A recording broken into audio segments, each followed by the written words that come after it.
He's here.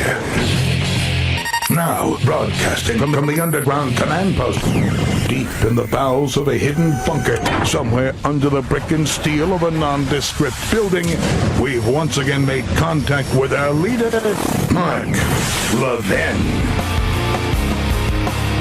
Hello, America. Mark Levin here. Our number, 877-381-3811, 877-381-3811. I am operating tonight without a computer.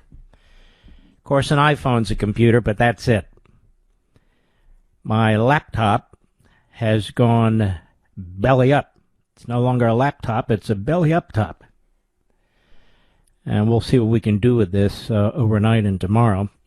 So I'm working with an iPhone and my own cranium, which is good enough for me. What did Rush used to say? Half my brain tied behind my back? Well, that's where we're coming from right now. No question about it. I spent a good part of the day watching the Kyle Rittenhouse trial, and I want to make several conclusions here. Number one, this young man should never have been charged with murder of any kind. Of any kind. Number two, this young man should never have been charged with anything. I watched this assistant DA who wants to become the elected DA. And he's a disgrace.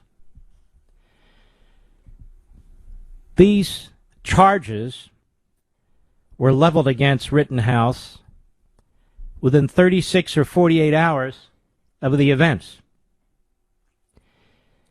When you're going to charge somebody with murder,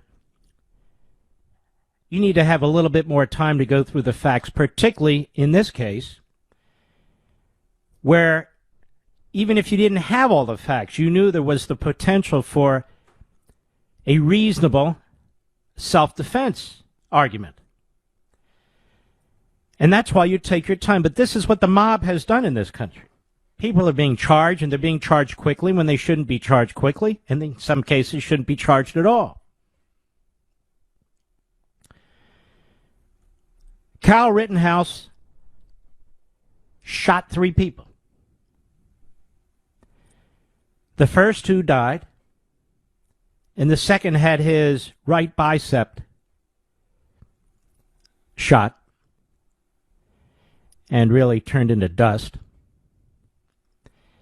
In each case, they either assaulted him or were going to assault him. And in the latter case, he had every reason to believe if he didn't shoot, he would be shot. No question about it. And it is amazing to me how the media have turned this on its head, as if this young man is guilty. As if he had to be shot in the head. As if he had to be hit again in the head with a skateboard. As if he had to wait to be brutally assaulted in order to defend himself. But that's not the law. It's not the law in Wisconsin. It's not the law anywhere. Not the law anywhere. Now, the prosecution committed several unethical acts for which some judges would have held this prosecutor, Thomas Binger, in contempt, including starting down the road with the jury that Rittenhouse, after his arrest, after being charged, chose to be silent and not talk about the case, giving the implication that he must be guilty. And, of course, everybody knows you have the right to be silent, and the fact that you're quiet after you're charged is what any lawyer would advise you. So the court was furious, and should have been. It was outrageous. And on the second occasion, the prosecutor's trying to bring in really information that's not determinative of anything. Well, you had the gun illegally. You were running around like you're a superhero putting out fires with an extinguisher. You said earlier that if you had your rifle, you would have shot shoplifters. That has nothing to do with what took place in those 3 shootings? Nothing. And you might say, well, it shows a pattern, a mentality. It shows a pattern of nothing. If in fact it actually showed a pattern, if it was illustrative of a pattern, that's one thing, but it didn't. Because under the circumstances of the shootings, they weren't premeditated. His decisions were made within nanoseconds. It has nothing to do with what he was saying to somebody else before. Period. I think the defense has done an outstanding job. Now, in the last case, the individual who lived, who had his bicep shot, as you know, yesterday he wound up confirming that when his hands were down, Rittenhouse did not shoot him. But when he started lunging at him with his gun in his hand aimed at Rittenhouse's body, his head, that's when Rittenhouse shot. We have a serious problem with justice in this country, ladies and gentlemen. I'm going to give you another case. Case that involves the President of the United States, Donald Trump, and many people who surround him. We have a federal district judge in the District of Columbia, like too many, quite frankly, who was appointed by Obama. This judge was appointed by Obama. And her name is Judge, hold on, I'm on my iPhone here, Tanya Chutkan. And she has the typical left-wing credentials. And the core of her ruling was, well, Donald Trump is not president anymore, and it's really not his responsibility to protect the executive branch from the legislative branch. That's the responsibility of the sitting president of the United States. And the sitting president of the United States has decided not to argue executive privilege. Quite the contrary. He's decided that whatever documents the Congress wants, in this case, Nancy Pelosi's select committee of Politburo members, they can have. And so here she said you have the fusion of the executive branch and the legislative branch, and who is Donald Trump, an ex-president, to intervene because he doesn't want certain documents turned over? That's one of the stupidest arguments I've ever heard. First of all, just so you know, there is no definitive Supreme Court decision broad enough to use as precedent in this case. But I want to make a point to you. If Congress has the power to subpoena the presidential documents of a former president, they want texts and emails and documents at the National Archives and so forth and so on. Particularly a committee like this, where the Democrat Speaker of the House decided on who the Republican members were and rejected every single proposal by Kevin McCarthy, the Republican leader. She decided who every member of this select committee would be, including the reprobates and never-Trumpers. But that aside, clearly you're protecting the executive branch when an ex-president asserts that he has the power, the authority to assert privilege over certain of the pieces of information being demanded by the House Democrats and these two reprobates. Because that information doesn't suddenly become available to Congress because we're talking about an ex-president. It doesn't suddenly become Congress's right to collect whatever they want, how much they want, from an ex-president of the United States by going into the archives and going after his official documents and electronic communications now that he's out of office. And this argument that Joe Biden is best positioned to determine how to protect the executive branch is preposterous. It's his party that's leading the charge in the House. Moreover, not that it will happen, but the fact is, at least now, Donald Trump is a potential competitor for him in the next election. I'm not arguing that Biden will run, but I'm making the point that what the judge said is idiotic. So these political considerations are what the judge took into consideration and not the Constitution and separation of powers. Joe Biden isn't going to assert executive privilege over these documents during the Trump presidency because he hates Trump. He's not going to assert executive privilege over the documents, even if it means protecting the executive branch, because Trump's in the other party and his party wants the documents. He's not going to assert executive privilege in this case because at least he might be thinking he'll be running against Trump. And so whatever dirt can come out, whatever this Stalinist committee can pull together and use against Trump and his administration, all the better. That is what's going on. This is the idea of justice. This would be the same president, Donald Trump, who was the victim of the same Democrat Party, the same Obama-Biden administration, the Hillary Clinton campaign in this Russia collusion farce.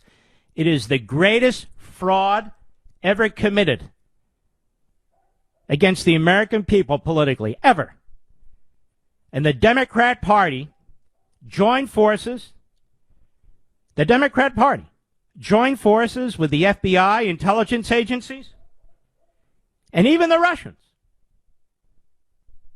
to try and destroy candidate Trump, President-elect Trump, and President Trump. It is my contention that Obama, Biden, the Attorney General of the United States back then, Comey, we know Brennan, and Clapper knew that Hillary Clinton and her campaign were pushing for this Russia collusion issue. They knew. How do we know? Because last October, make that October 2020, Radcliffe, the then Director of National Intelligence, declassified and released documents that demonstrated.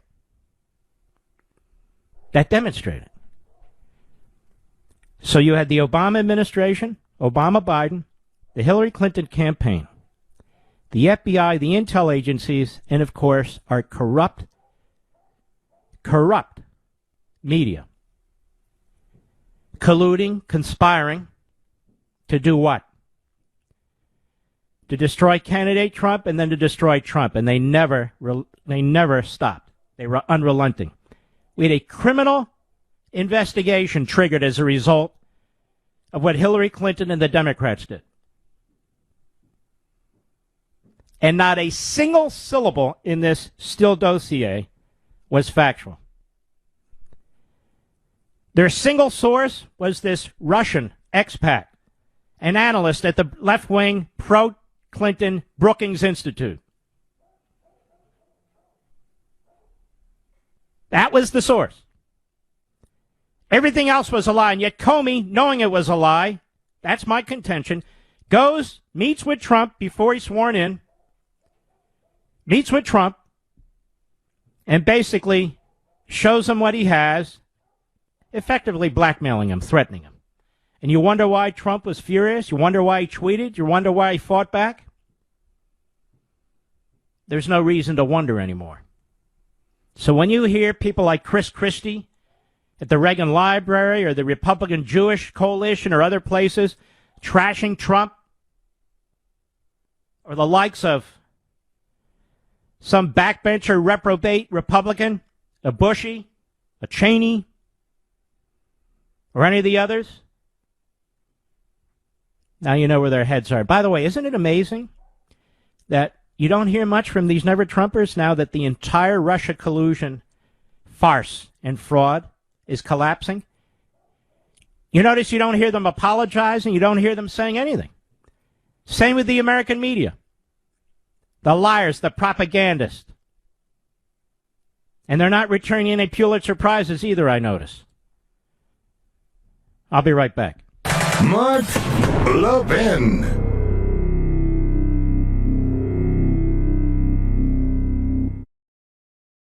I only have like 2 minutes because I went over there, but that's okay. That still works. Justice. We have this January 6th committee. They just issued a whole bunch of more subpoenas. And they're going after a lot of little people, too. That's because of this Obama judge in Washington, D.C. that basically said, go for whatever you want. And, of course, you have the mentally unhinged Joe Biden that says, yeah, go after Trump. Do whatever you need to do. There's not a single person on this committee, not one, who respects separation of powers, not one who actually cares about any form of due process. They're throwing the broadest net possible, taking in secretaries and press secretaries and everybody else. We want to know. We want to know that Trump. We want to know that. You already know what their conclusion is. That's why they're stalling. You already know what their conclusion is. Their conclusion is that Trump incited an insurrection. Trump incited an insurrection. You know, Bill Clinton incited an erection. Trump incited an insurrection. No, I don't think so, folks. The insurrection? Well, it's taking place now. The prosecution in the Rittenhouse case. My theory is the reason why they defied this judge in 2 instances is they wanted a mistrial because they're losing so badly, because their key witness was a disaster. And Kyle Rittenhouse, who took the stand in his own defense, was absolutely outstanding. He was calm, cool, collected. He answered the questions, but he didn't fall for any of the traps. Actually, quite an intelligent young man. Quite an intelligent young man.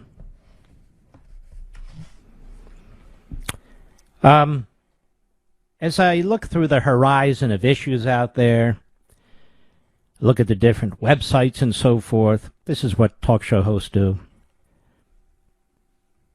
I've decided that what I'm about to talk about is a bigger priority.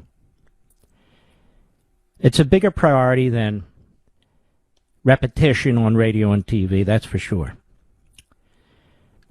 Some of the biggest amounts of money that were in this recent so-called infrastructure bill, bipartisan, don't you know, and the sort of Stalinist plan the Democrats want to pass involves climate change and the Green New Deal, because these will have a dire effect on the capitalist system. And as Biden himself said, a fundamental transition in our economy. So I want to take a little bit of time on this, if we may. And we may.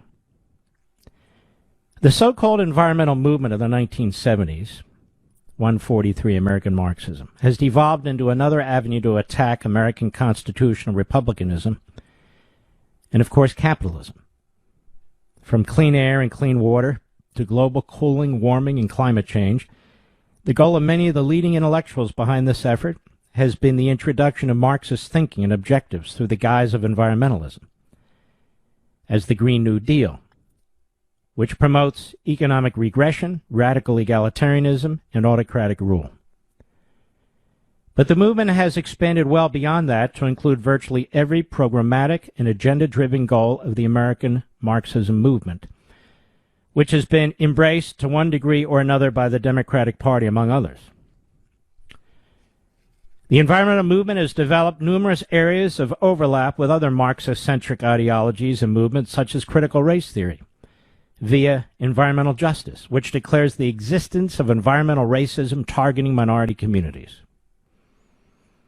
Some of the movement's masterminds insist that Marxism does not go far enough in establishing their degrowth utopianism, as they imagine life in a perpetual state of nature, where productivity, growth, and material acquisition are toxic to the human spirit. And of course, in the end, it all involves a form of repression and autocracy. Now, at the core of this mind-numbing, amalgamated Marxist-centric or Marxist-like crusade is the degrowth movement. Mankind consumes and produces too much, and the blame resides with capitalism in America. Again, there are a variety of movements within movements targeting one or another approach, but there are basic tenets. And the best way to explain this is to expose what certain of its leading advocates have to say.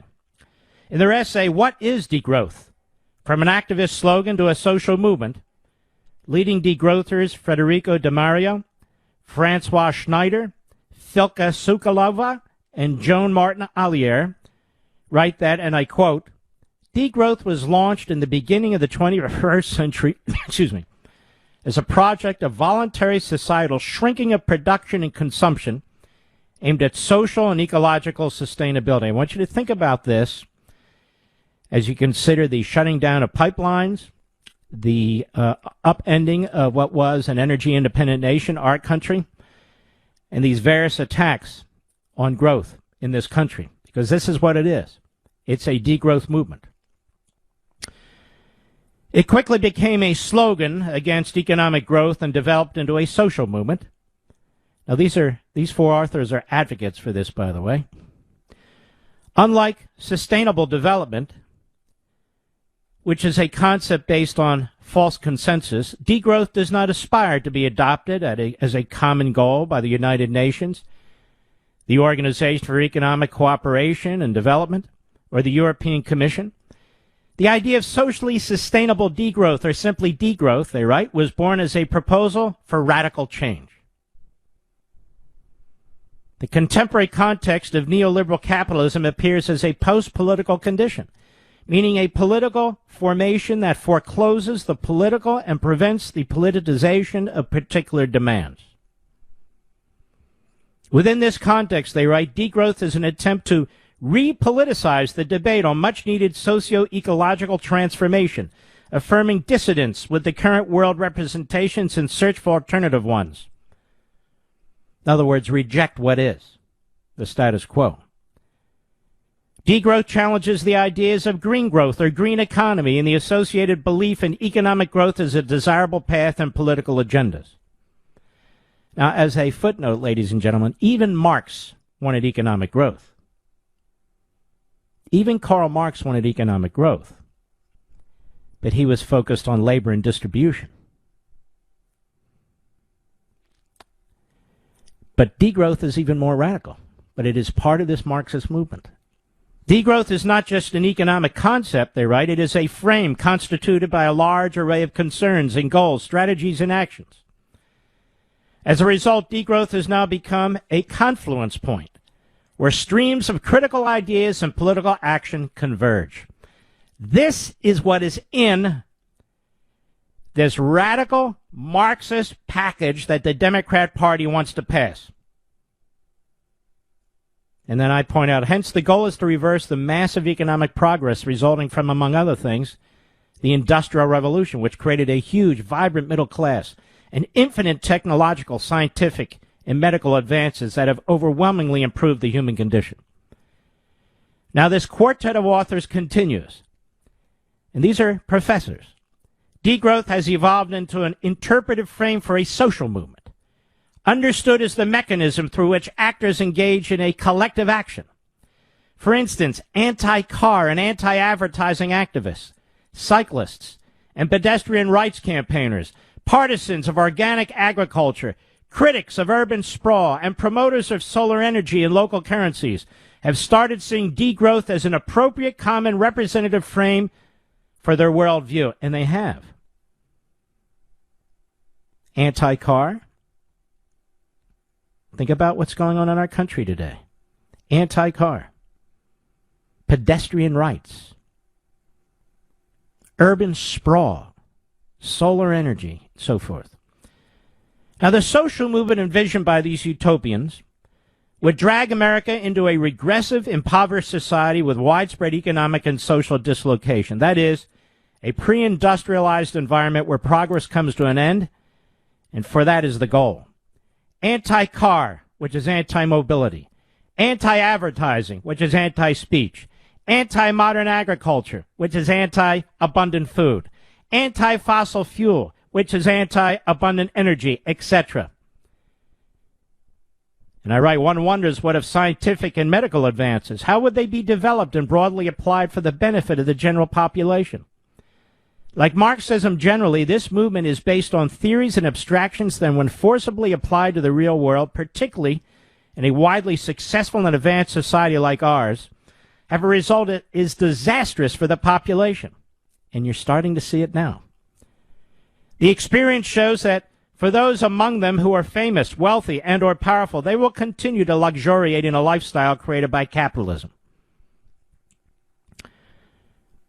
Am I boring everyone, Mr. Producer? They go on. And I'm telling you these things because this is what's taking place today in the United States of America. It's not about climate change.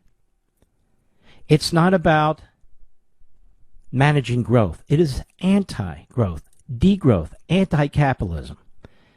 They go on, degrowth is also an interpretive frame diagnosis that disparate social phenomena such as the social and environmental crises are related to economic growth.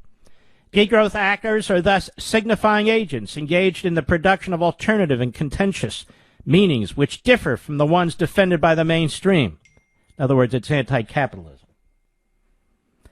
The prognosis, usually characterized by a strong utopian dimension, man, I wrote that book, seeks solutions and hypotheses and new social patterns. Marxism. That's what it seeks. Marxism. Beyond practical goals, this process opens new spaces and prospects for actions. Strategies associated with the prognosis tend to be multiple. In terms of approaches, these can be alternative buildings, opposition research, and in relation to capitalism, they can be anti-capitalist, post-capitalist, and despite capitalism. So there you have it. As I write, for many of the so-called environmental intellectuals behind this amorphous yet widespread movement, the goal is to spawn myriad sub-movements aimed at taking down the capitalist system. A little bit more. Serge Latouche, a French emeritus professor of economics, the University of Paris, is among the leading degrowthers. In the 1970s, he spent several years in South Africa where he conducted extensive research on traditional Marxism, where he formed his own ideology based on progresses and development. He's among the pioneers of the degrowth theory. He emphasizes a utopian-type doctrine in which even Marxism fails to make the grade. Latouche writes that because it cannot integrate ecological constraints, the Marxist critique of modernity remains terribly ambiguous. Ultimately, he says, growth, in terms of the production, jobs, consumption trio, is credited with every or almost every virtue, even though, when seen in terms of accumulation of capital, it is held responsible for every scourge. Degrowth is fundamentally anti-capitalist. He goes on, not so much because it denounces the contradictions and ecological and social limitations of capitalism, as because it challenges its spirit. A generalized capitalism cannot but destroy the planet in the same way that it is destroying society and anything else that is collective. More so than ever before, he says, development is sacrificing populations and their concrete local well-being on the altar of an abstract, deteriorized well-being. The sacrifice is made to honor a mythical and disembodied people, and it works, of course, to the advantage of the developers. Growth is now a profitable business only if its costs are borne by nature, future generations, consumers' health, wage earners, working conditions, and above all, the countries of the South. Actually, that's the way I view big government. That is why we have to abandon the idea of growth. All modern regimes have been productivists. Republics, dictatorships, authoritarian systems, no matter whether their governments were of the right or the left, no matter whether they were liberal, socialist, populist, social liberal, social democratic, centrist, radical, or communist, they all consumed that economic growth was the unquestionable cornerstone of their systems.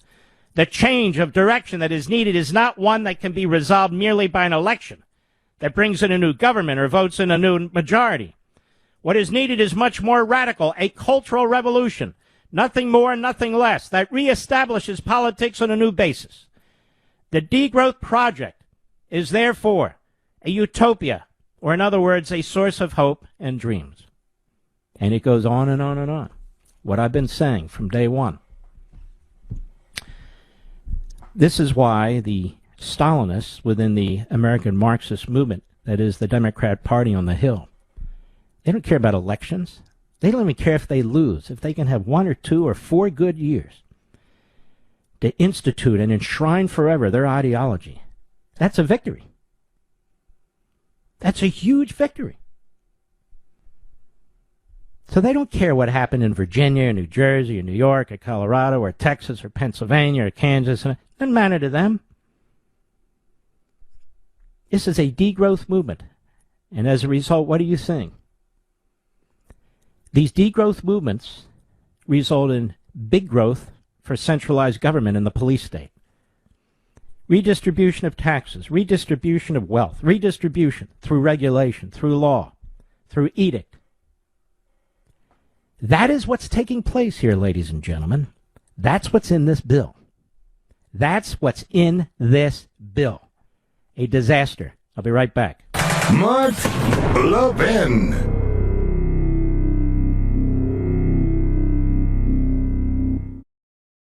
Ah, you gotta love it. Perry Mason. All right. A little behind with our sponsors. So I get caught up in these things. They're very important. If you're a homeowner who's been focused on your budget, focused on your future, focused on finding the right option to save money, I have something for you to consider. A mortgage refinance. It's a strategic approach that makes sense for a lot of people since rates remain near all-time lows.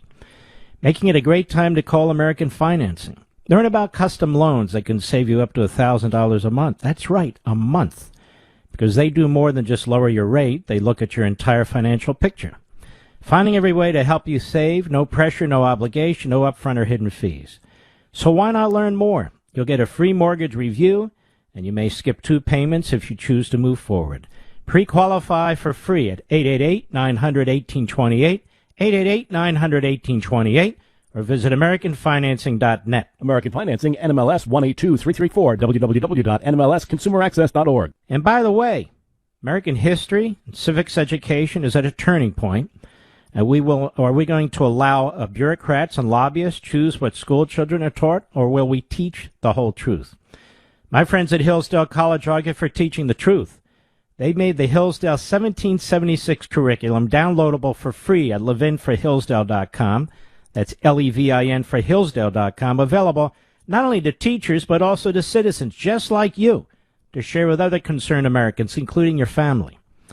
Now, this complete K-12 history and civics curriculum, designed to give educators guidance, not mandates, allows students to learn the tragedies and triumphs of American history as it really happened. Only through a complete and honest study of our history can students fully understand the world in which they live. Our children deserve to be taught the truth through a sound curriculum that was created by teachers, not bureaucrats, and upholds the dignity of every individual. America's future depends upon an honest, candid look at our history. So download Hillsdale 1776 curriculum for free today at levinforhillsdale.com, Levin for Hillsdale.com, levinforhillsdale.com. American Marxism has been on the New York Times bestseller list for 4 months straight. It was number 1 for 10 weeks straight. It fell off the list today, Mr. Producer. Despite the fact that we sold more last week than 4 other authors who are on the top 15 list. It's just a matter of time, ladies and gentlemen. You know how the New York Times conducts itself. They could not stand the fact that this book was on their list for 16 weeks. And so they jigger the system to try and create the impression that so many other books sold more than American Marxism. It's a lie. They say they have a special system in which they make determinations. You know, they give heavier weight to independent bookstores and so forth. I don't buy any of that crap. None of it whatsoever. They treat it like it's some kind of nuclear secret. We should have been on the list this past week. We're not. I don't care anymore. The fact is the message is out there. Thousands and thousands of you are still purchasing the book every week. He's here. He's here. Now, broadcasting from the underground command post, deep in the bowels of a hidden bunker, somewhere under the brick and steel of a nondescript building, we've once again made contact with our leader, Mark Levin. Hello, America. Mark Levin here. Our number, 877-381-3811. 877-381-3811. When I have a question for Joy Reid and the other malcontents on MSLSD and the Constipated News Network, I have a question. And it's this. Why all the focus? Why all the focus on Kyle Rittenhouse and the two dead individuals who he had defended himself against, and the one who was injured, all of whom are white? Why all the focus? Joy Reid and other malcontents and miscreants, Rainbow Coalition of radical leftists. When Gabby was missing, they said, why all the attention on a white girl? Why all the attention on a white girl? What about all the other people who go missing, including people of color?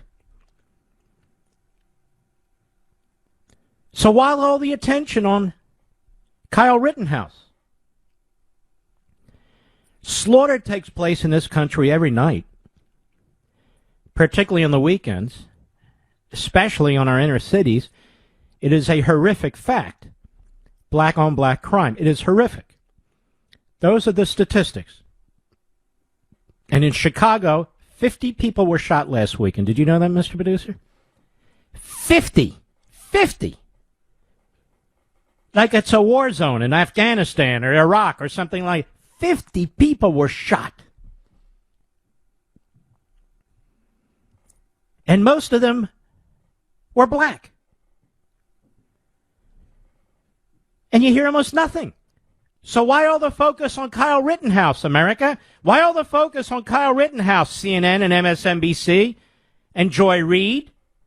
Why not some focus on other shootings and killings that have taken place? Why has this reached such a pitched voice? I mean, I'm just asking the same question that Joy Reid asked about Gabby, who was clearly murdered by her boyfriend. Why all the focus on her? Remember that? Why all the focus on her? What about other people who aren't white, who get killed? And yet the question I just asked is rational, logical, consistent with what she asked. But she'll never ask it. She'll never ask it.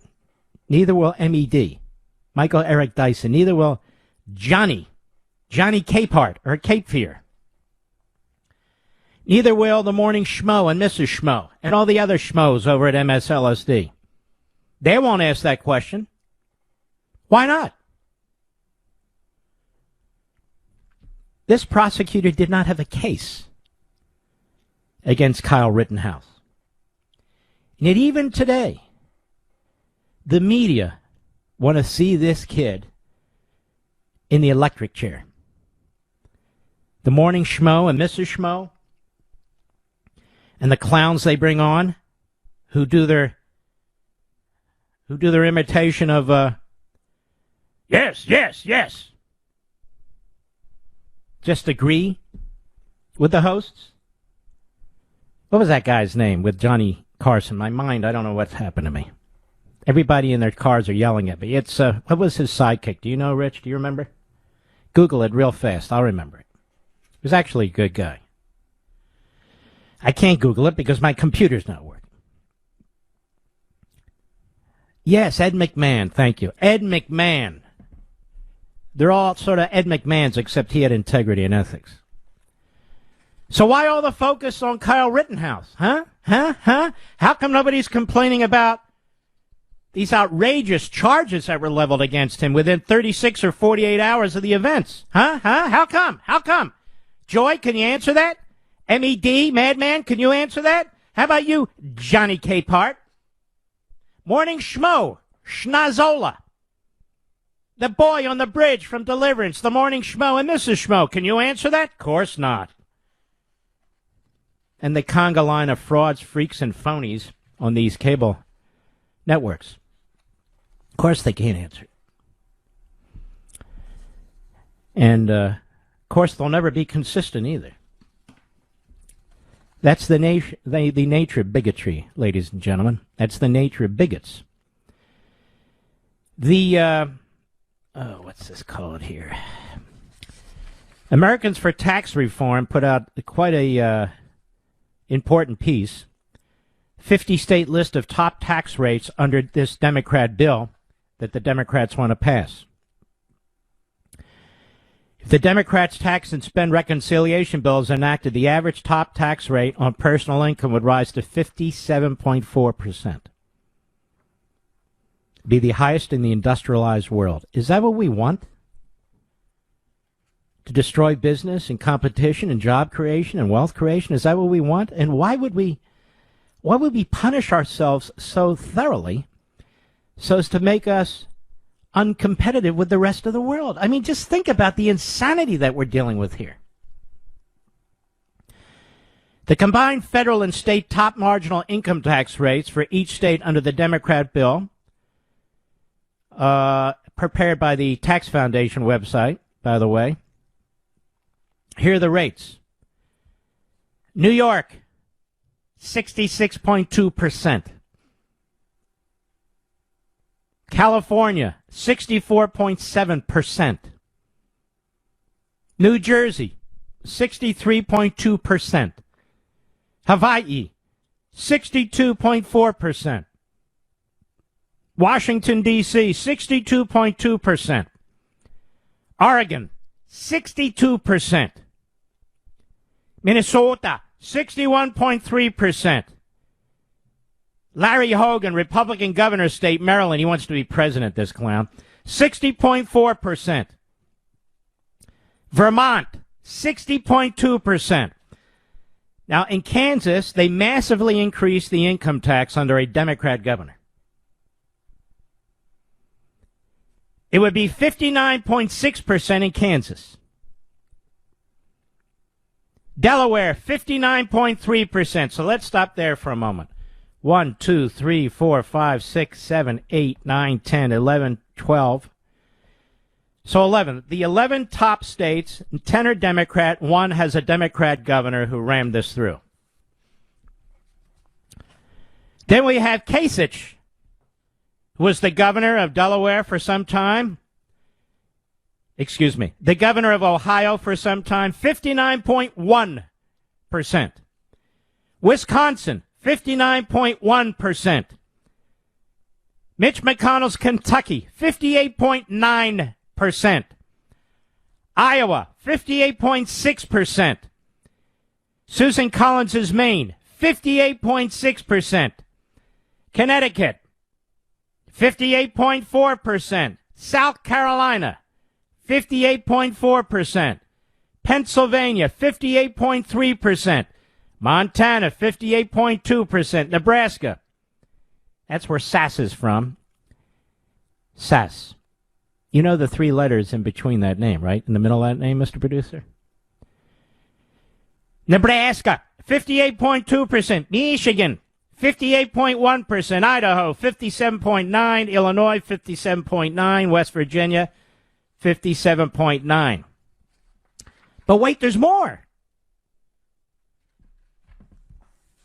Arkansas, 57.3%. New Mexico, 57.3%. Georgia, 57.2%.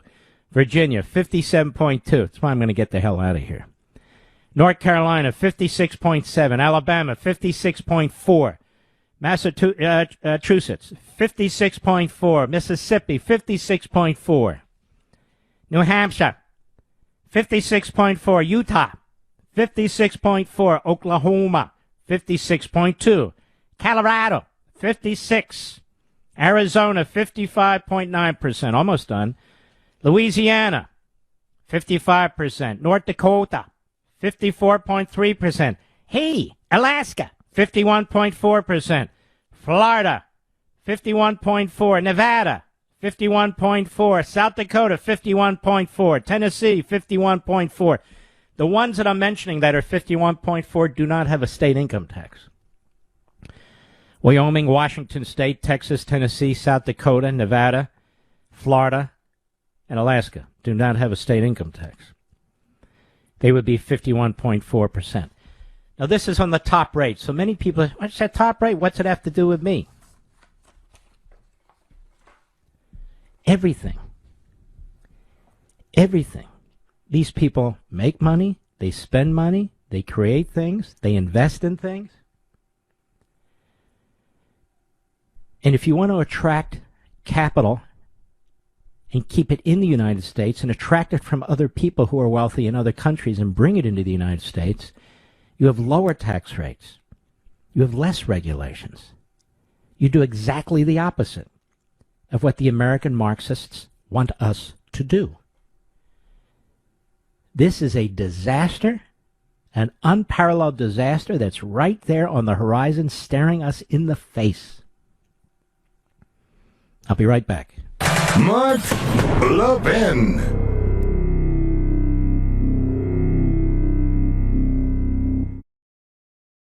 All right, let's take a few calls here. Earlier than I typically do. Let's go to Scott, Oklahoma City, Oklahoma, the great KTOK. Scott, go. Yes, my question was real simple. Yesterday you mentioned that the goofball in the Oval Office, or Beaky Buzzard as I call him, was talking about ignoring the courts on the vaccine mandate. Fifth Circuit. Wouldn't that be a violation of his oath to defend the Constitution and therefore Yes, it an would. impeachable offense? Yes, it is. Of course, I know that's not going to happen before the 22 midterms. No, the Republican establishment has no interest in doing to the Democrats what they did to our president. And in this case, this is the second time Biden's done this. And in the case of Trump, he didn't do anything. So it really is shocking. He's ignoring a circuit court order. He ignored a Supreme Court order last time. And he just does it. And there's no pushback from the repubes in the Congress. None. And I'm waiting for Liz Cheney to have a Politburo commission to look into this and to, of course, subpoena all of the president's records. Aren't you, sir?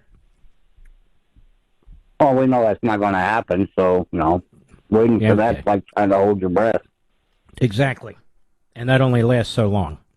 Scott, thank you for your call, my friend. Lee, Fairfax, Virginia, on WMAL, the great WMAL. Go. Hi, Mark. Thanks for taking my call. Legal immigrant, refugee, now citizen here, and I've always respected your legal and your philosophical Where did you mind. come from? Cyprus. Ah, very good. And Go right so ahead. my question is, what was the defense's rationale for putting Kyle on the stand? I'm not a lawyer, but I've heard that defendants don't have to take the stand, and the trial seemed to be going quite well for him based on the evidence presented. So we'd love your take on why they subjected that kid to the stand today. Well, first of all, it's a very good question. And secondly, how do you know that kid, who's now 18 years old, didn't insist on taking the stand? Because in the end, it is the individual, the defendant, who gets to make that decision. That's number one. Number two, he did a hell of a job. They were trying to paint him as some kind of a radical, erratic, trying to hunt down people and so forth and so on.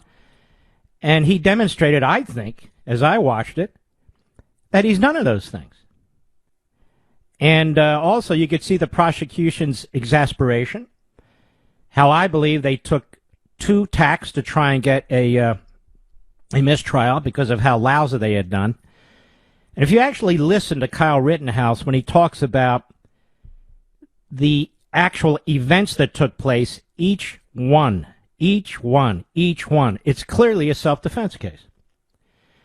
If you listen to the prosecution trying to bring in all kinds of extraneous information that has really no relationship to what took place in those nanoseconds on those three occasions. They look kind of desperate to me. Now, nobody can know what the jury's thinking and so forth, but I don't think he hurt himself. I actually think he helped himself. If it's a hung jury, would they? Can they retry him? Unfortunately, yes. Everyone will yell out double jeopardy, but that's not what's meant by double jeopardy. Being tried for the same crime twice means, being found innocent once and then being found guilty a second time.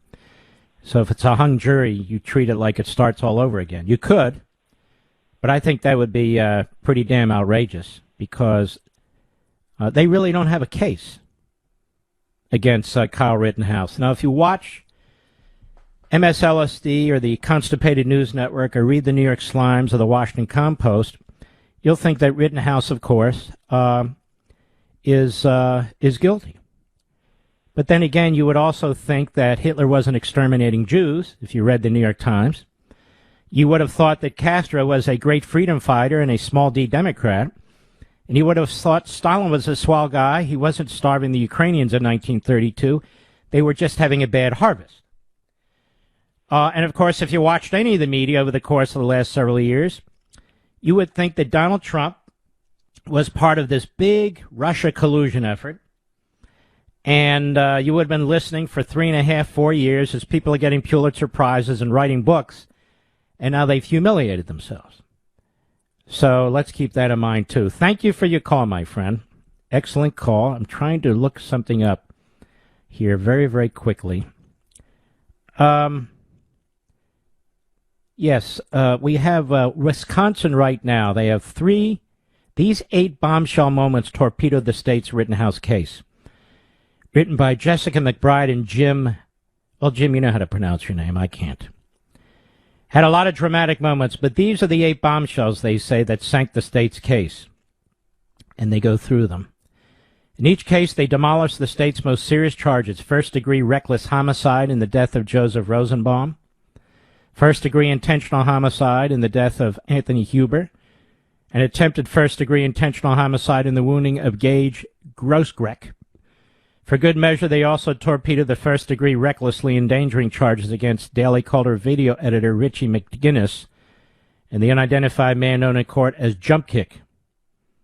Jump Kick. The entire prosecution has been a train wreck in search of a theory. What's the prosecution's theory? That it's not self-defense? And I would go on. What's the theory? That you can't defend yourself? Gage Grosskreutz admits pointing his gun at Rittenhouse as his bicep is vaporized. Number 1. Number 2, Richie McGinnis demonstrates in court how Rosenbaum was lunging for Rittenhouse's gun. Number 3, Grosskreutz proves Rittenhouse acted in self-defense against Anthony Huber. Number 4, a photo shows Huber got his hand on Rittenhouse's gun. Number 5, videos show Rosenbaum chasing Rittenhouse. Number 6, the dramatic photo showing Jump Kick Man attacking Rittenhouse. 7, Rosenbaum made a threat to kill Rittenhouse, testimony showed. And 8, the medical examiner's hand testimony. Other than that, I'll be right back. So Joe Biden did a video today. It looked like one of these hostage videos, didn't it, Mr. Producer?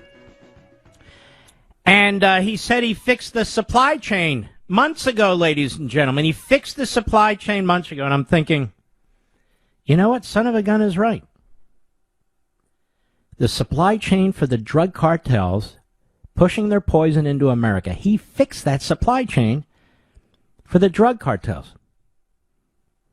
And the drug cartels now, have you read these reports? The drug cartels now have built these bases, if you will, these locations in many of our main cities, biggest cities, from which to do business. So while we're trashing law enforcement, undermining law enforcement, destroying actual bail in this country,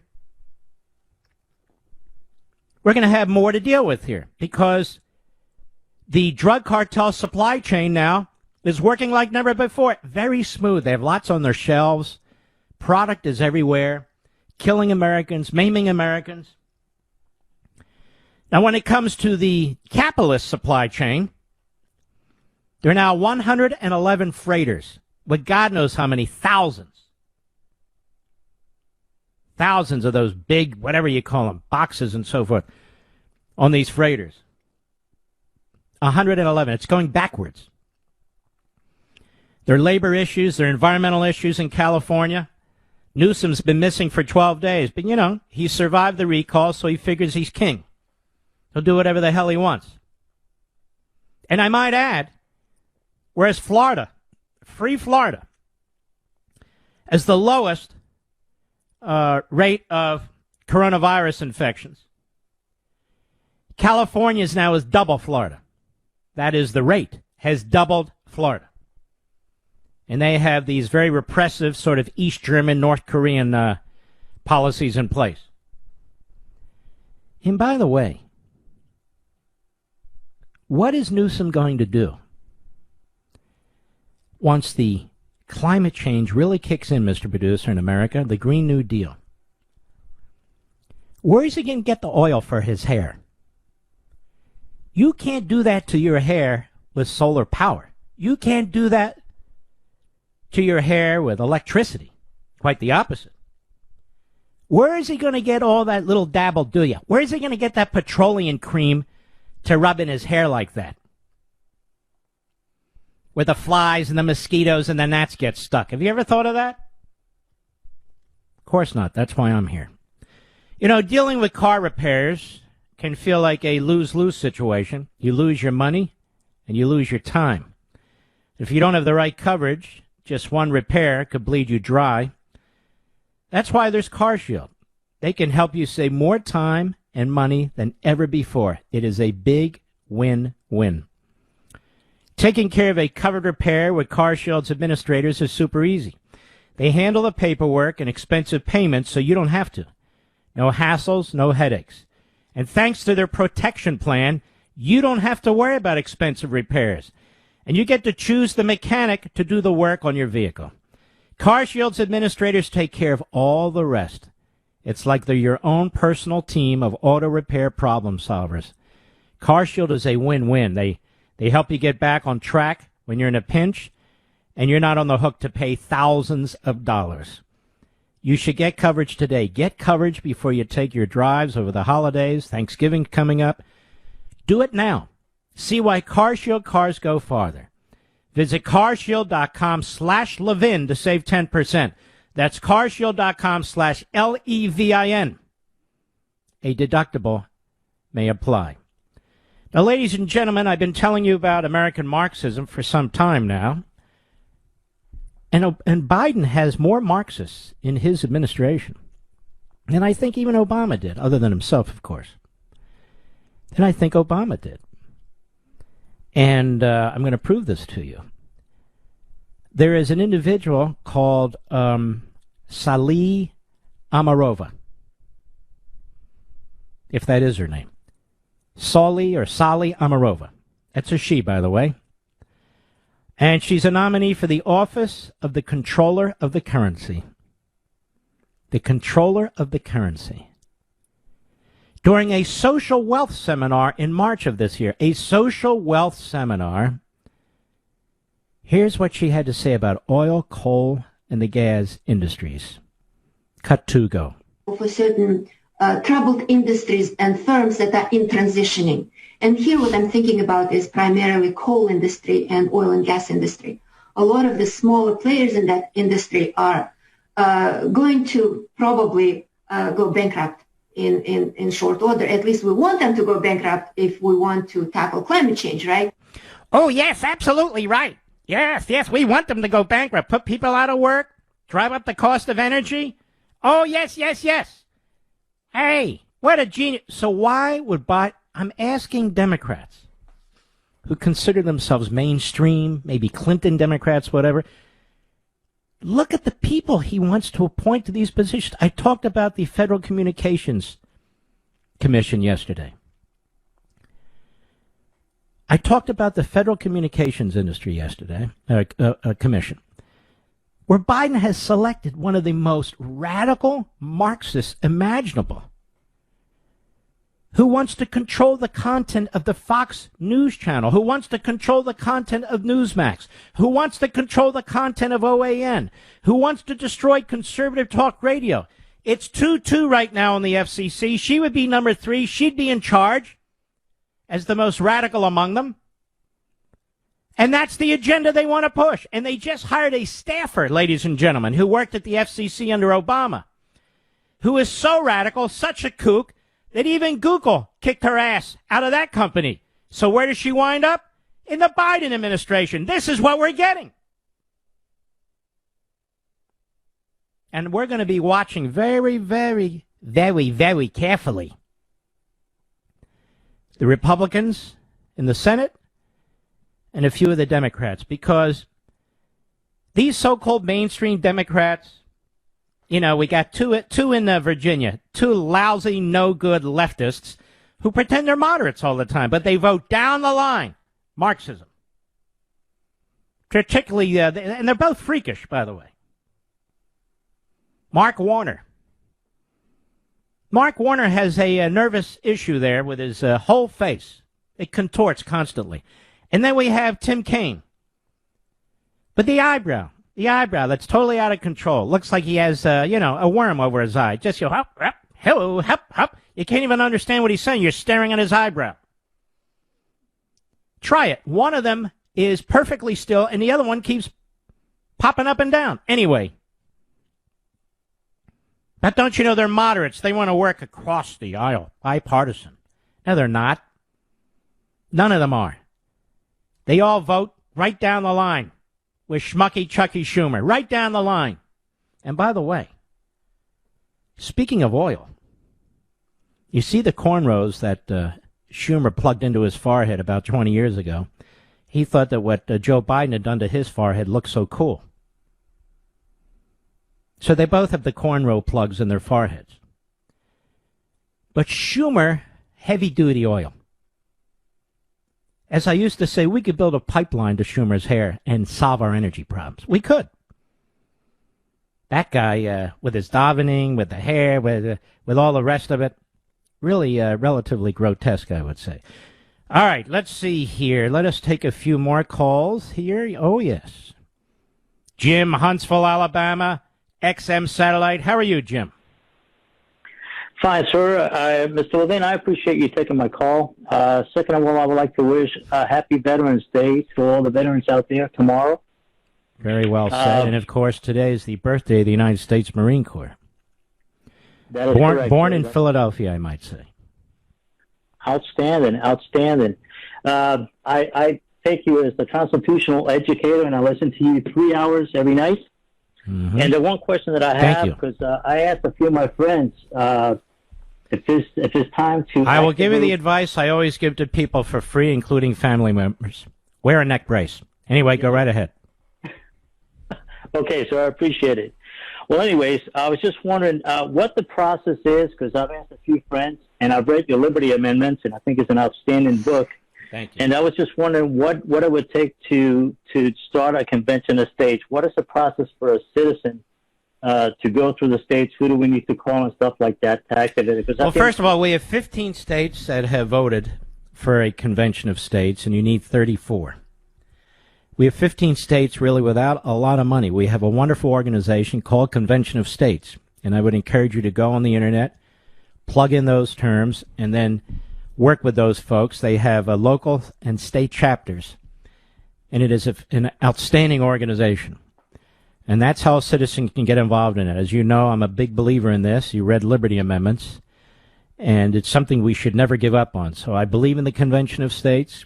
If you Google or Bing or DuckDuck, I prefer Convention of States, it'll take you to Mark Meckler's site. And the more the merrier. They want people to join, and they want them to work in their states. All right, my friend. Sure. And by the way, Jim, you're in Alabama. I don't know if Alabama has adopted it or not, but again, you'll see the website, and that'll tell you. I think it has, but it'll show you also how to help in other states. All right, my friend? All right. All right, Mr. Levin, I really appreciate it. And one word I haven't heard you say in a long time is yenta. Yenta? Well, have a good yontif. All right, my friend. I should say that more often, shouldn't I, Mr. Producer? I think I should. Why not is exactly right. We'll be right back. Mark Levin.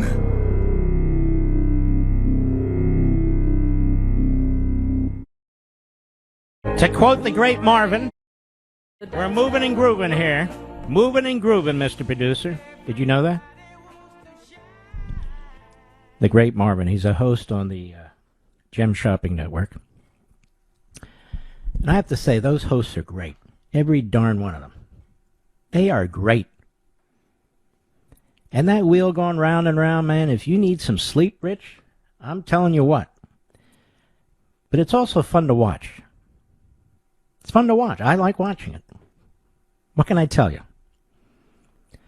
And they have some very, very great hosts there. Really do. I know you've been hearing me talk about mortgage refinancing for a while now. How you can lower your rate, access cash, maybe pay off some debt. Yet some of you are still unsure if you're ready to refinance or if you need to refinance. Well, listen to this. Rates are still near all-time lows, but it's unlikely they'll stay this way much longer. The Fed has already more than hinted they've signaled. So it's important to make time now to see if you can benefit. It takes as little as 10 minutes when you call American Financing. The process starts with a free no-obligation mortgage review, so you can learn about options without paying upfront or hidden fees. This is a family-owned lender that's currently saving customers up to $1,000 a month and helping many skip 2 mortgage payments. Why not see what they can do for you? And they're there right now. Call 888-900-1828, 888-900-1828. Yellow, that's 888-900-1828, or AmericanFinancing.net. American Financing, NMLS 182334, www.nmlsconsumeraccess.org. Over at the NHS, National Health, Amanda Pritchard. You've ever heard of Amanda Pritchard? Anybody know who Amanda Pritchard is? Mr. Producer, do you know who Amanda Pritchard is? Well, that's her place. NHS. This is over in England.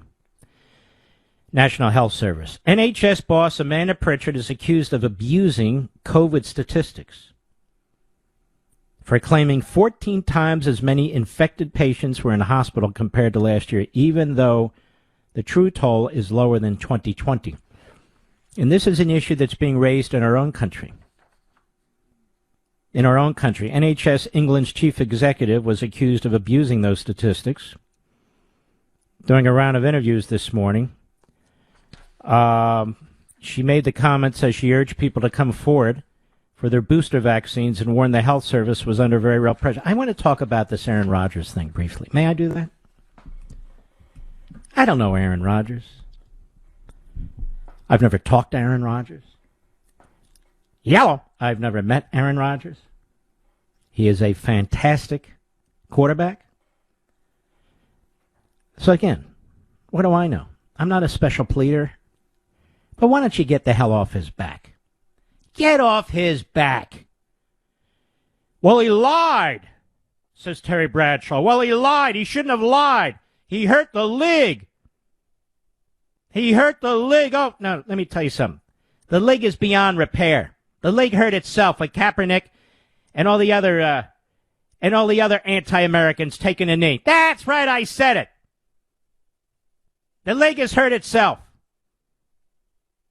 Trust me on this. Aaron Rodgers, well, he lied. He lied? Tell me, did he lie like Biden with Afghanistan, resulting in the deaths of American military personnel, still hundreds of American citizens in enemy territory, and the clown spokes-idiot over there at the Defense Department today was asked about it. They still don't know how many are over there. And we're talking also about family members of service personnel.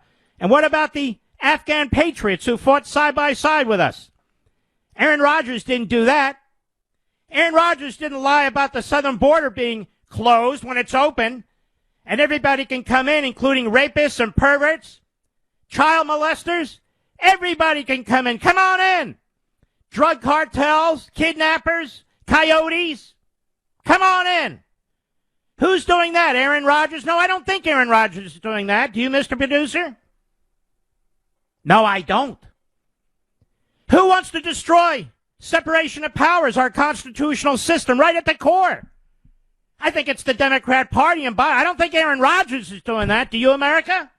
Who lies day in and day out and says the massive spending like drunken Marxists on Capitol Hill, that won't cost us anything. In fact, it'll help. It'll help cut the debt. That lie. Monumental lie. Is that Aaron Rodgers? No, that's not Aaron Rodgers, I don't think. No, not in the least. And I can go down the list. You know, critical race theory, that's not taught in our schools in Virginia. What a lot. Of course it is. Well, who's pushing that lie? The media. Russia collusion. Month after month, year after year. Tearing this nation apart. Who pushed that? Hillary, Obama, the media, lying bastards. That wasn't Aaron Rodgers, now was it? How about covering up for Hunter Biden? That wasn't Aaron Rodgers. And I could go on and on and on. So what's all this crap? And these attacks on Aaron Rodgers? Well, you know, he should have told his teammates. Should have just told them, I'm not vaccinated. And what if he had done that? Would he be playing football today, Mr. Producer? No. So say what you will, he was cornered. He was pushed into this situation by the mandates. As opposed to the women dates. But you get my point.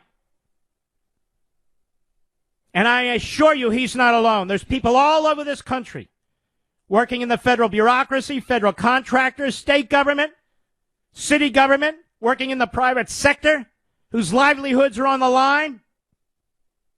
And they don't know what to do.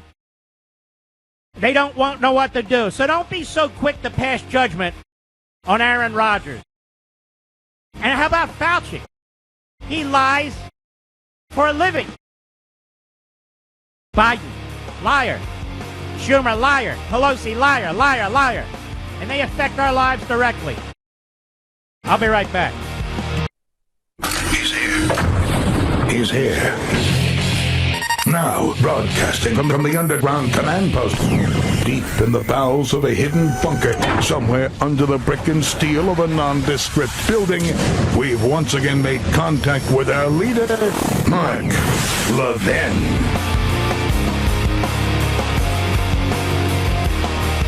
Hello, America. Mark Levin here. Our number, 877-381-3811,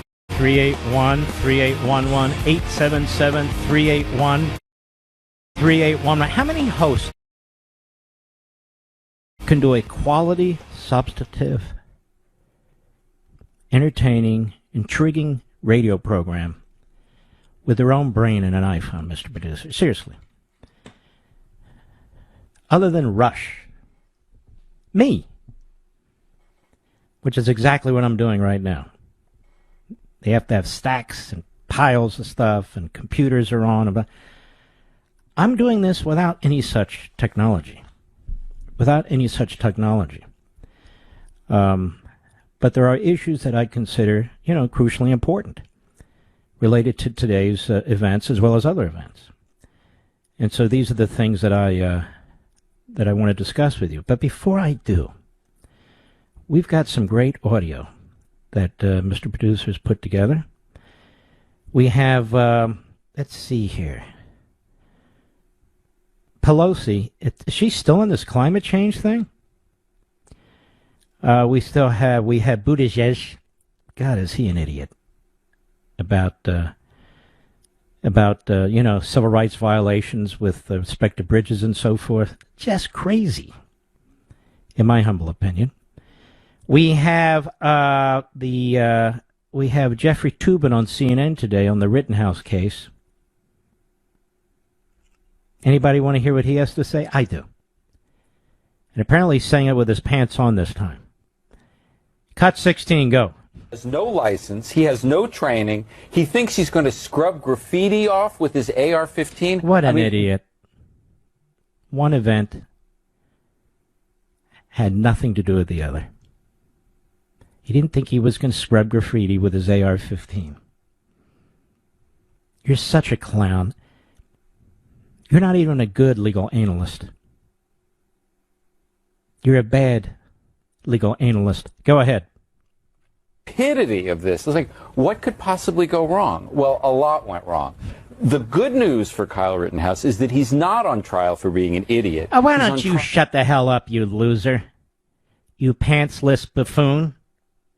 You pervert. That's right, you pervert. You know nothing about this young man. There he is. He's involved in a trial. And he took the stand. He has guts. And he took the stand because he knows he's innocent. There's more video here than with the Zapruder film. And we all know, all you have to do is look at the video, that the mob, that's right, the mostly not peaceful mob, was trying to kill that kid. And you jerk, had a civic interest in trying to help protect the community that his father lives in, that he knows very, very well. That's more than the damn mayor did.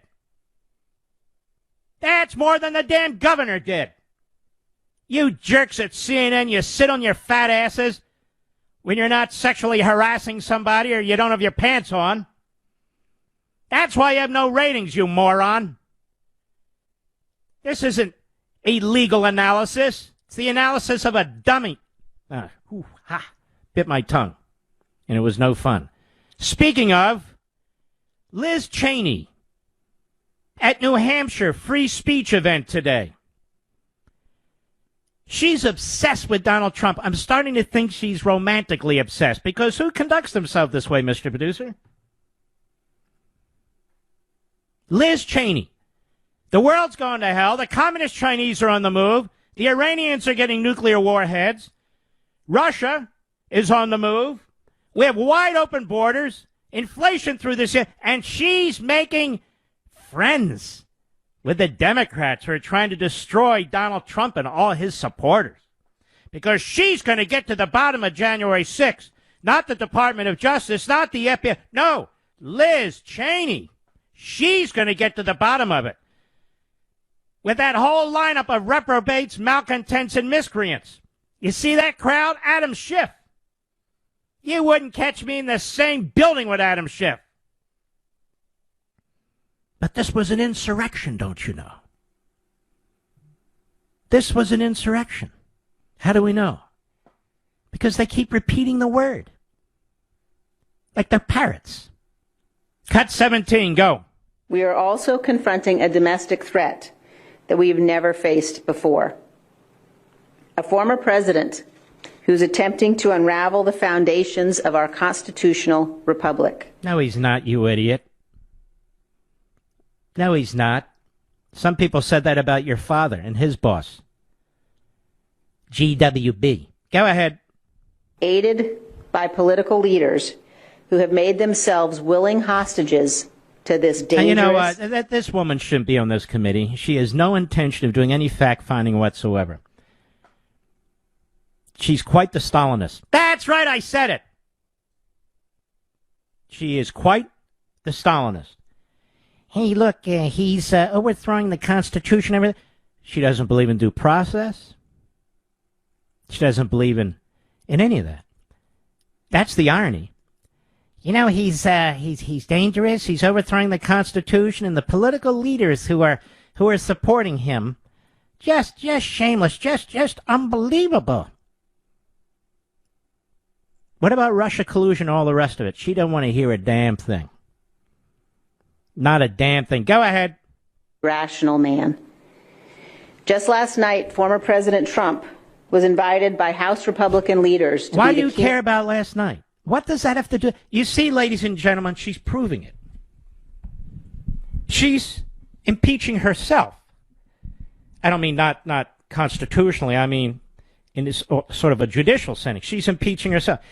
She's obsessed with it. And Trump last night, you know what he did? Oh, he said these things about the 13 repubes that voted to give the Democrats what they wanted and to drive up our debt. How dare he do that? You know what he said? I mean, my God.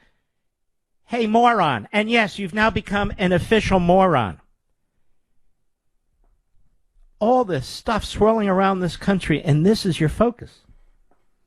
Have you actually gone to the D.C. Corrections Facility, the jail, that a federal judge ruled was despicable, was disgusting. The U.S. Marshals went in there. Do you care about that, Liz? Are you going to go over there? Is the committee going to go over there en masse and check out what's taking place over there? No, you don't give a damn. You don't care about the Constitution. You don't care about constitutional rights. Go ahead. At our annual large fundraising dinner. At the dinner, would this be the same Republicans that threw you out of the number 3 slot in leadership? I think it was. I think it is. What did he do there, Liz? Did he lead an insurrection of unarmed Republican congressmen against the maitre d' in the restaurant? What did he do there, Liz? Tell us, please. Go ahead. Again, that the insurrection was on November 3rd, and that the events of January 6th, when a violent mob invaded the Capitol in an effort to overturn the will of the American people. All right, let's slow down. There were things that happened in this election that shouldn't have happened, that were unprecedented. And I keep going back to Pennsylvania, a key state. This has nothing to do with conspiracy theories. This has to do with the Constitution. And Liz Cheney doesn't give a damn. She could care less about the violation of the federal Constitution by the Democrat elected and controlled Supreme Court of Pennsylvania, by the Democrat elected governor of Pennsylvania, by the Democrat Secretary of State. She could care less. She could care less. But there she is, a monotone. Go ahead. And stop the constitutional process of the counting of electoral votes. Excuse me. You know, it has been stopped in the past. I'm not arguing for or against it. What I'm saying is, if you're encouraging the vice president, who for these purposes is overseeing the counting of the votes, it's not an insurrection if the president says to the vice president, I mean, you really should not do this. You should really take a look at Pennsylvania, or take a look at this state, or just take a look at that state. That's not an insurrection. What were the Democrats trying to do when they kept challenging the Bush election and the counting of electoral college votes? What were the Democrats doing when they were objecting to votes being counted in states like Alabama, for God's sakes? What were they doing? That must have been an insurrection, too. How are they any different? How are they any different? When Al Gore goes around the country and says the election was stolen from him. When the Democrat Party says the election was stolen from him. That was George W. Bush. You might remember him, Liz. That was your dad's boss. He's the guy that made your dad vice president. Hello, wake up. Oh, the Supreme Court intervened. Was that an insurrection, too? When the Supreme Court intervened and voted 7-2 to put an end to the Michigas that was going on in the state of Florida, was that an insurrection, too, Liz? I'm just curious. Go ahead. Were a protest, that they were justified. Political leaders who sit silent in the face of these false... If you don't join me, Liz Cheney, and agree with what I'm doing and what I say, then you are disgusting human being. Because I and a phalanx of like-minded morons, this is our focus. Go ahead. Claims are aiding a former president who is at war with the rule of law and the Constitution. You may not be familiar with Biden, who has defied 2 court decisions so far, and you haven't said crap. You haven't said a damn thing. Trump never did that. Go ahead. Thank God she's done. I'll be right back. Mark Levin.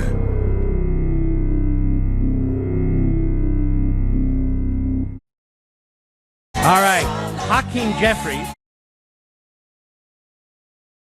says in a Twitter post, lock up Kyle Rittenhouse and throw away the key, Mr. Producer. In the middle of a trial.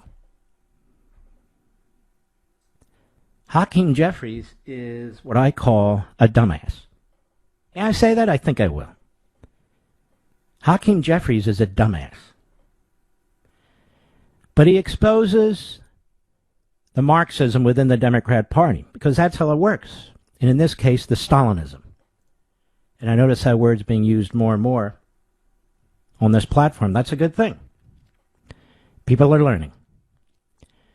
So Hakeem Jeffries is a Stalinist. Did you know that? Lock up Kyle Rittenhouse, throw away the key. In the middle of a trial where this young man has demonstrated that he was defending himself.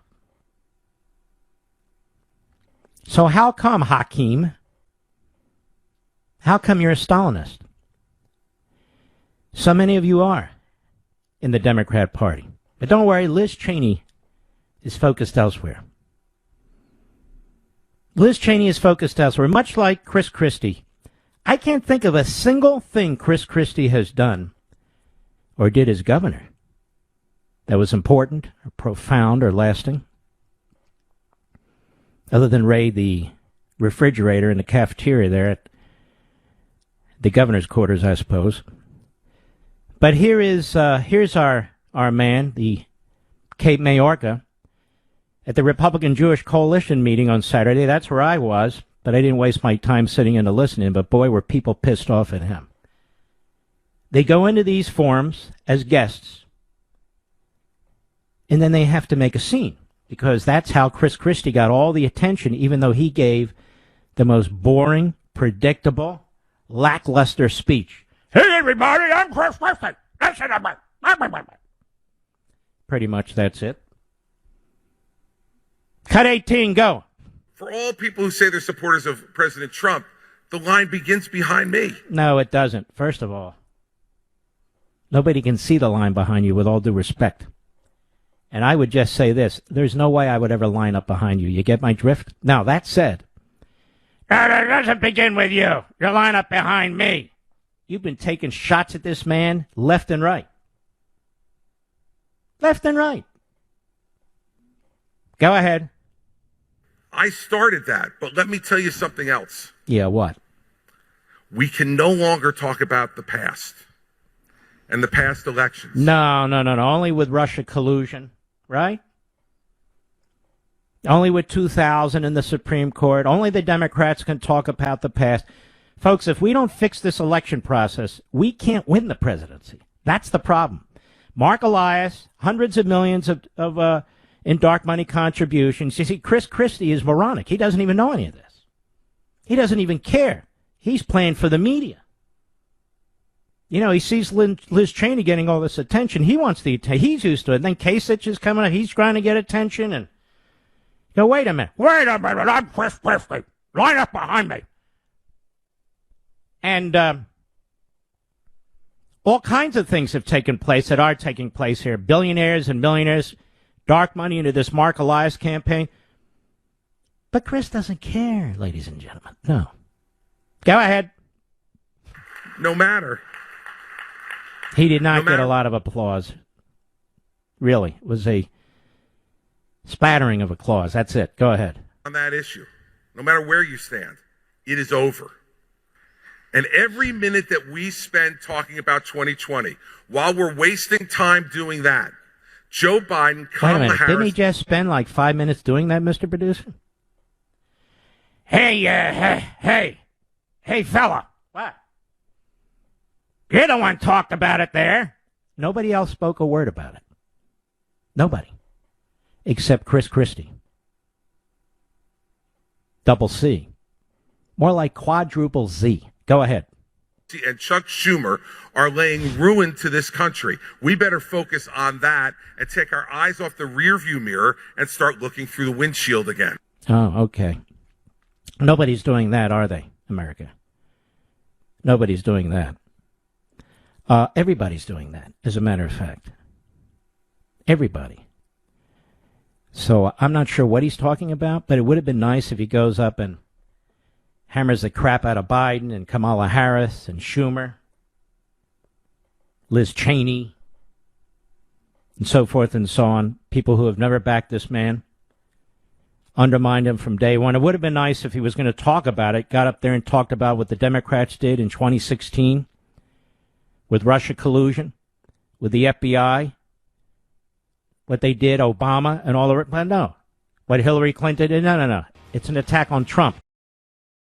And by the way, I don't know about you, but every now and then I have to look in the rearview mirror. Every now and then, of course, we have to look back at experience in history. And if we're going to get hit, we're going to get rear-ended. I'll be right back. The voice of sanity in an insane world.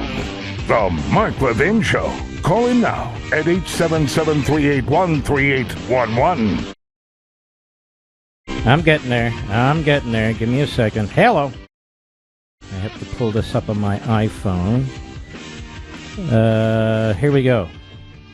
Which one was it, Rich? Okay. Oh, I love Pure Talk. Love it, love it, love it.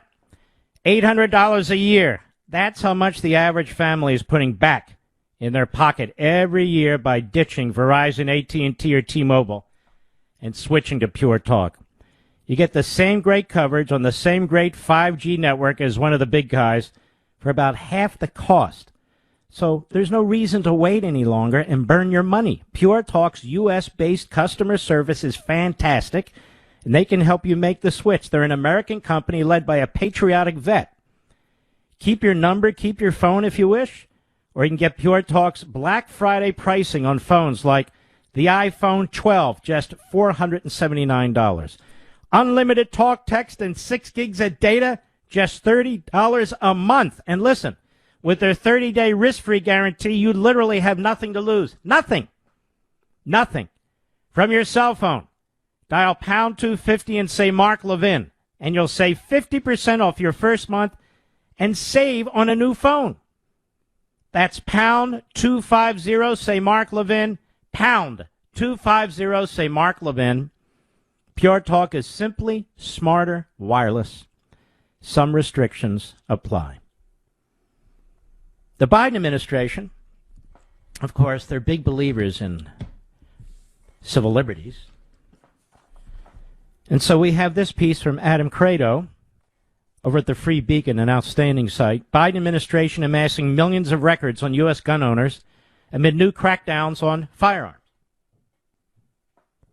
The Biden administration, in just the past year alone, stockpiled the records of more than 54 million U.S. gun owners and is poised to drastically alter gun regulations to ensure that information on Americans who own firearms ultimately ends up in the federal government's hands, according to internal alcohol, tobacco, and firearms documents obtained by the Washington Free Beacon.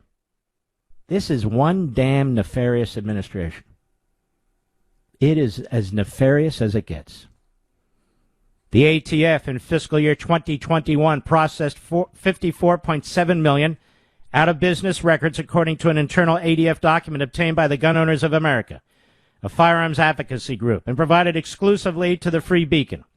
When a licensed gun store goes out of business, its private records detailing gun transactions become ATF property and are stored at a federal site in West Virginia. This practice allows the federal government to stockpile scores of gun records and has drawn outrage from gun advocacy groups that say the government is using the information to create a national database of gun owners, which has long been prohibited under federal law. Liz! Oh, Lizzie! Are you there, Lizzie? Here's another impeachable offense, right? The ATF obtained 53.8 million paper records and another 887,000 electronic records, according to the internal document that outlines ATF actions in fiscal year 2021. Gun activists described this figure as worryingly high and said it contributes to fears that the Biden administration is trying to keep track of all Americans who own firearms in violation of federal statutes. The procurement of these records by ATF comes as the Biden administration moves to alter current laws to ensure that gun records are stored in perpetuity, a.k.a. forever. Currently, gun shops can destroy their records after 20 years, thereby preventing the ATF from accessing the information in the future. Now, the ATF's registry site in West Virginia has long been a battleground between gun advocates and the federal government. Those in favor of more restrictive gun measures want the ATF to digitize this registry and create a federal database of U.S. gun owners. Gee, I can't imagine what would go wrong with that. A move opposed by gun groups such as Gun Owners of America, the National Rifle Association, and, of course, we, the people. Why would they need a gun registry of everybody who owns weapons? What is the conceivable reason? There's only one reason. If one day we've reached a point, 5, 10, 15, 20, 50 years from now, where they get these court rulings that allow them to confiscate our weapons. Like it happened in Australia. I don't think the reaction would be quite as we've seen in Australia. I think the American people, at least a certain percentage of the American people, wouldn't tolerate it, quite frankly. We do have a Bill of Rights. That is our governing law, the Constitution. Not some statute passed by a bunch of radical Marxists and upheld by activist judges. The ATF has so many records stored in its West Virginia site that several years ago the floor collapsed, according to the New York Times. An ATF spokesman declined to comment on internal agency records, but told the Free Beacon the agency's, quote, National Tracing Center processes millions of out-of-business records each month. However, those out-of-business records do not constitute an initiation or continuation of any federal gun registry, the spokes idiot said. Sure it doesn't. Sure it doesn't. ATF's proposed regulations would also require gun parts to be regulated with background checks, meaning if an individual assembled a legal homemade gun, he may be forced to submit it to 16 different background checks. Unbelievable, really.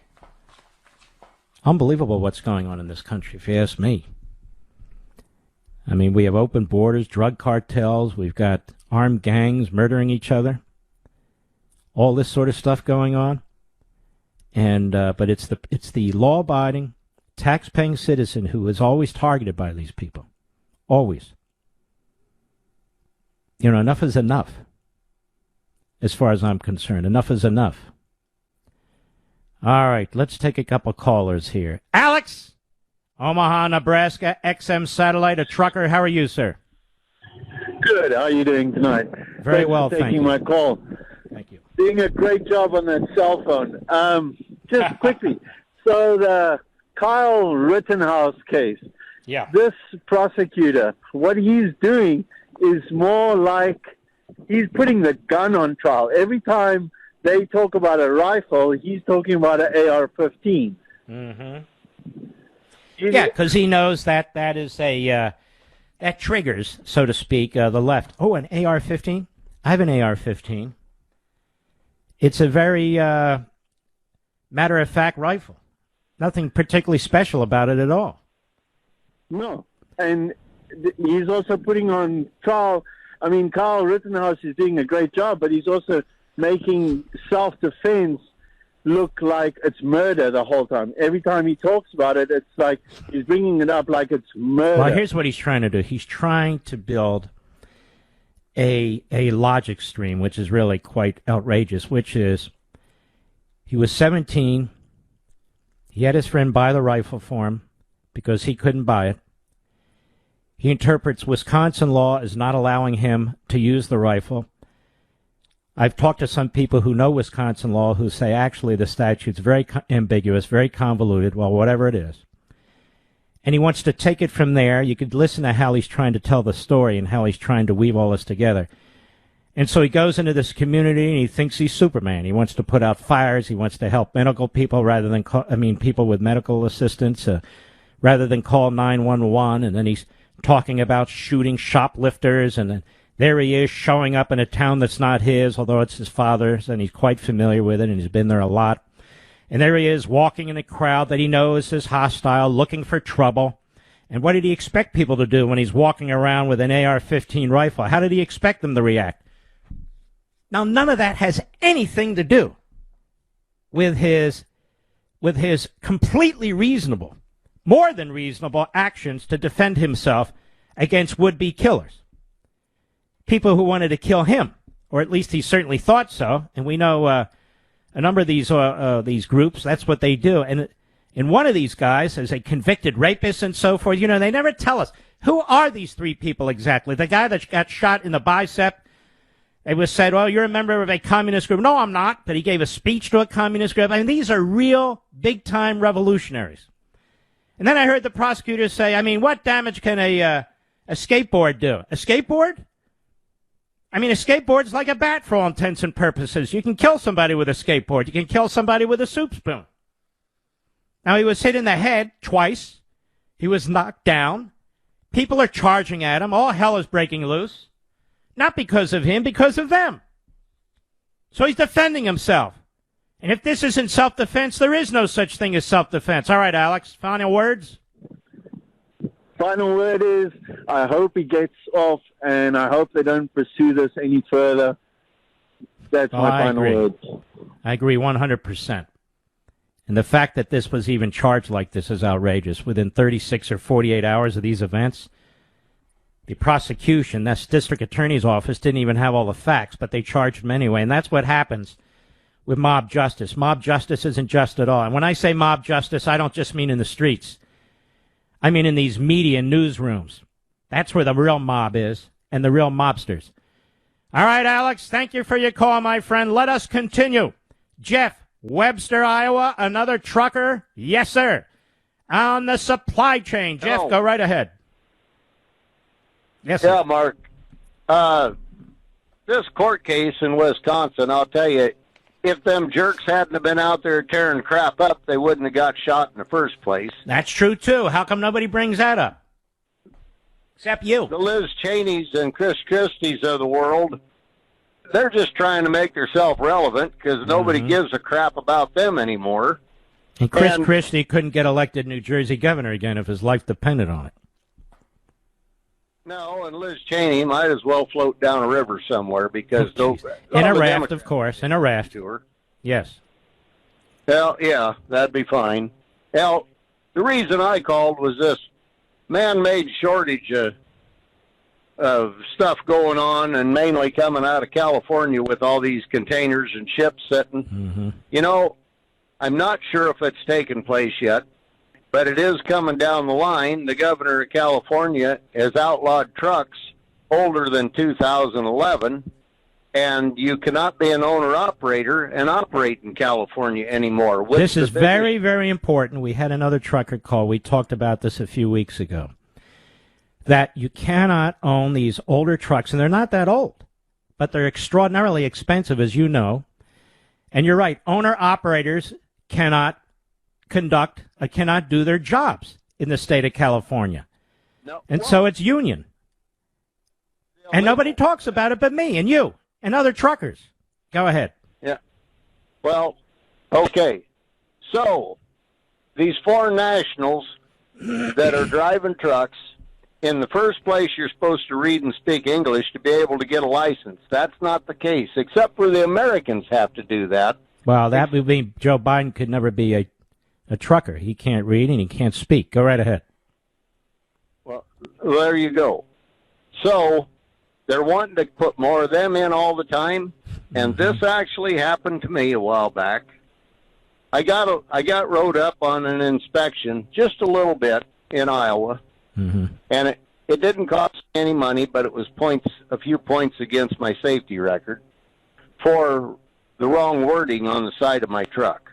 But I had the wording on there that we used to have and made sense. But anyway, this fella shows me a piece of paper that came from his bosses that these foreign nationals, unless they are causing a lot of trouble at a scale or an inspection, just let them go. Great. They can't understand them. Their equipment's not up to par to what our trucks are. And so they can let them go, but they're sitting there writing me up for a minor violation on wording on the side of my truck. Well, of course. All the time. They want to pick on the American truckers. Exactly. And this guy didn't want to. He was a damn nice DOT cop. But he showed me that paper. I said, "Would you let me have a copy of that?" He said, "No way." So that's the kind of crap the Americans are fighting all the time. But if some of these so-called Republicans, like the Chris Christies, would have fought a little bit, we'd still have a good president in there called Donald Trump. All right, my friend. I appreciate your call very much. We'll be right back. Mark Levin.